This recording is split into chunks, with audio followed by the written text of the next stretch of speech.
Court does call the case of the People's State of Michigan versus Sherrone Moore. Counsel, please state your appearances for the record. Good afternoon, Your Honor. Katie Rismersky for the people. Good afternoon, Your Honor. Ellen Michaels on behalf of Sherrone Moore, who is present in court. Your name, sir? Sherrone Moore. All right, thank you.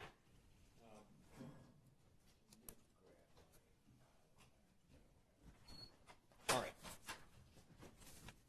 Date and time set for probable cause conference. What do we need to do today? I've had the opportunity to talk with the prosecutor. There is outstanding discovery that we need to have before we can proceed to exam. So we're asking to adjourn the probable cause conference for 30 days to receive that discovery. In the discovery, we're talking about our phone records and Title IX documents.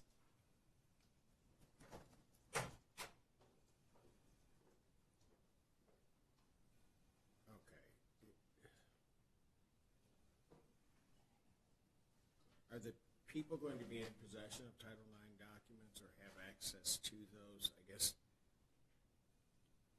It's a very good question, Your Honor. Thank My you. best understanding. I usually ask good ones. You do. Go ahead. This court always does. My best understanding in the moment is that this is not a Title IX investigation per se. My information is coming in real time, as they also say. It was a complaint apparently to the Office of the General Counsel. I have just moments before we came onto the record been informed that there is no written report. That is my best understanding. Whether or not there is some other kind of investigative information that exists has yet to be ferreted out. That effort, that process is ongoing.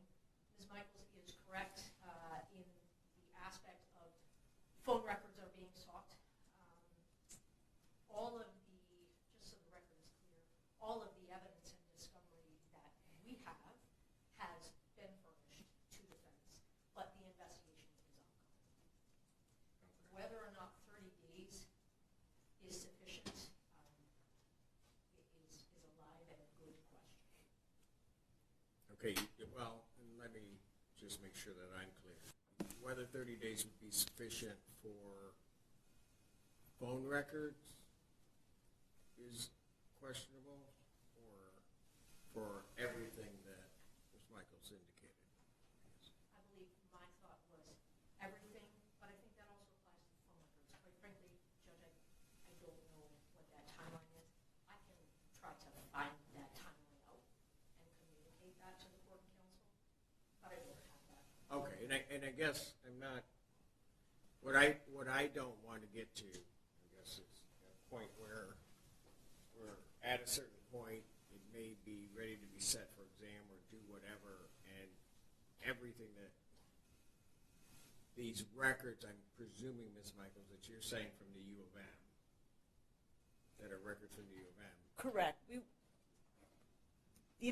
It's our understanding that when you just step back a touch from the actual incident, there were statements made and things done earlier that day to the U of M, statements made by the complaining witness that are going to be important to this investigation because her credibility will always be at issue, and different statements she made to different people will need to be evaluated. So those statements are important.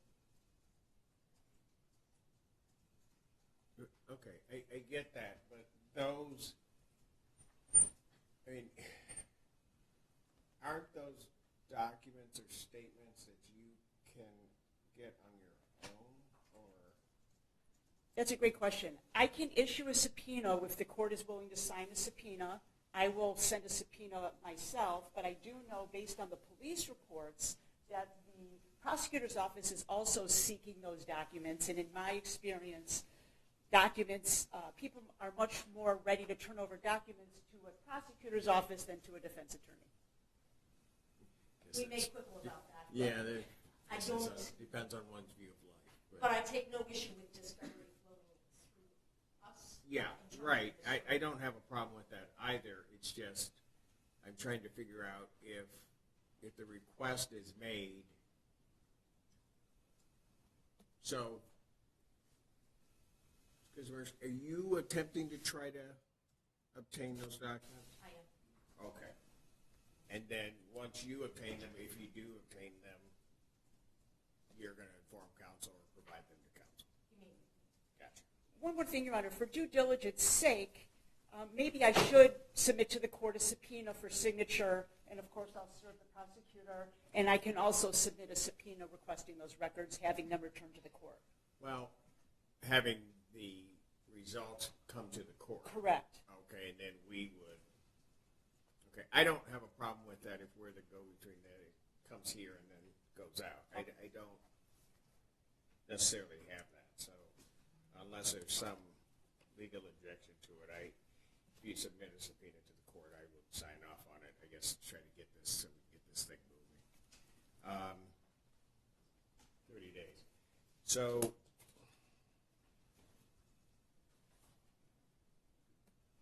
there's also, and just so that's the discovery issue. Today, I guess that was filed a motion to quash. That's correct. Earlier today, I, at the court window, filed a motion to quash the arrest warrant and a request for a Frank's hearing. I have a signed copy to tender to the prosecutor, and we will be asking for a hearing date on that motion. Okay, do you want two separate dates? I mean, how fast do you want? Well, first of all, I mean, the people have to answer. So, sure. I guess how fast do you want this? This and what I'm indicating to you, as Michael says, I can set the motion along with the PCC, hear it all at that time, or I can give you a date for this separate and apart from the PCC. I would like a date separate and apart. This motion is not determinative of those records. It is prior to those records. So a date to hear this motion prior to receiving those records would be our request. Right, but I mean, presumably, actually, you're then talking about 3 hearings because there's going to have to be a hearing on the motion to determine whether or not you'd be entitled to a hearing, an evidentiary hearing. Then, if necessary, I'd have to set the evidentiary hearing, and then we would also have the PCC. That is accurate. So a suggestion may be to whatever the court desires. Oh, you don't want that. No. Go ahead. Okay, that's fine. You know, this is a lot. So in the expedience, we'll leave it to the court's discretion as to how you want to set things. That part of it, but we'll try to get through it as quickly and as expeditiously as possible. But the people have seen the motion. How long are you going to need to respond to the motion for the first part? So although I was aware that a motion was filed this morning, I was not served with a copy until moments ago. I have obtained a copy through the court file prior to being here right this moment and have had an opportunity to begin to look through it. I have not consumed it in its entirety. How long to respond was the court's question? Yes. For the first part of a determination as to whether or not there would even need to be an evidentiary hearing in this case. Court's pleasure, but at least a week. At least a week.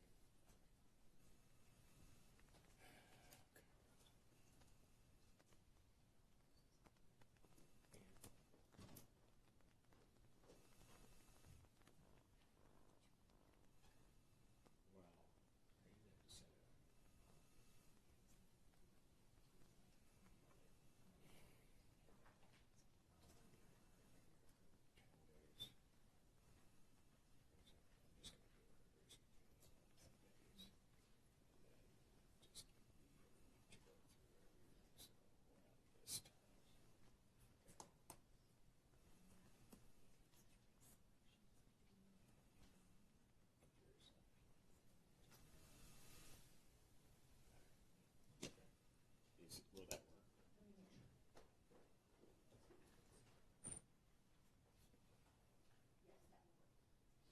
All right. So with reference to the motion, I'll have the prosecutor's response will be due by maybe longer than a week, February 2nd. Thank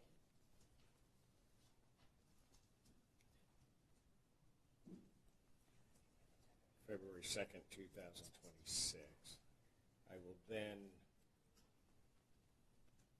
set this for hearing on the motion.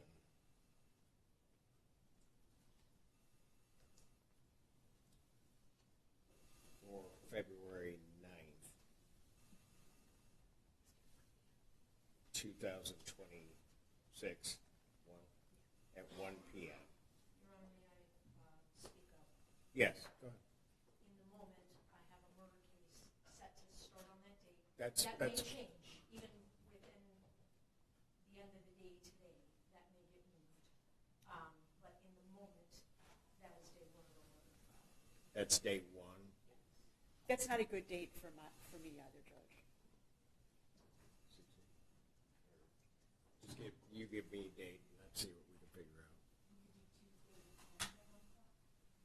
Well, Tuesday the 10th is not going to work if the murder trial goes. So Tuesday the 17th at 2 o'clock. Should be fine. That works for me. at what time? 2 p.m. All right. So the motion will be set for February 17th, 2026. You said 2? Yes, sir. At 2 p.m. Okay, and that will be an in-person hearing. We then, in understanding that, depending on the result of that motion, there may be another date that is set. But I'm not going to deal with that at this point because a determination has to be made. So I'll adjourn the probable cause conference. Folks, normally I'm not really going to care about the date itself, but with some of the logistics that come along with this case, I have to because of other docketing concerns. Will March 19th then work? I realize that's a little bit longer than what you asked for, but we're going to see each other on the 17th, and then I would adjourn this out to the 19th, hoping that all discovery, at least at that point, is clear. That works for the defense. Works for me as well. Thank you. All right. So probable cause conference will be adjourned to March 19th, 2026, 9 a.m. or as your invite indicates. Is there anything else from either side? Nothing for the moment. No, Your Honor. All right. Thank Thank you you very very much. Bond will continue. Thank you. Thank you.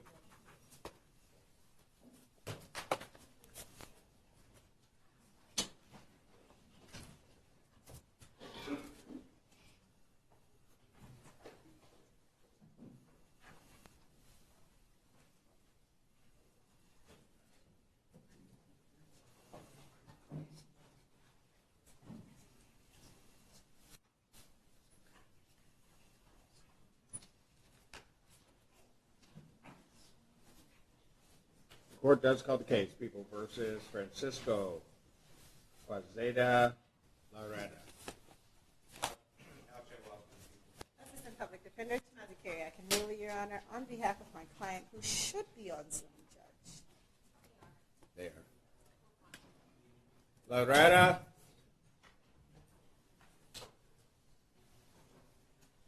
Unmute and state your name, please. My name is Francisco Quazada. What are we doing? Judge, the court should have a green sheet. I do. Yes, we're just asking for an adjournment to continue negotiations. Probable cause conference will be adjourned to February 19th, 2026, 9 a.m. Bond continued. Thank you, Your Honor.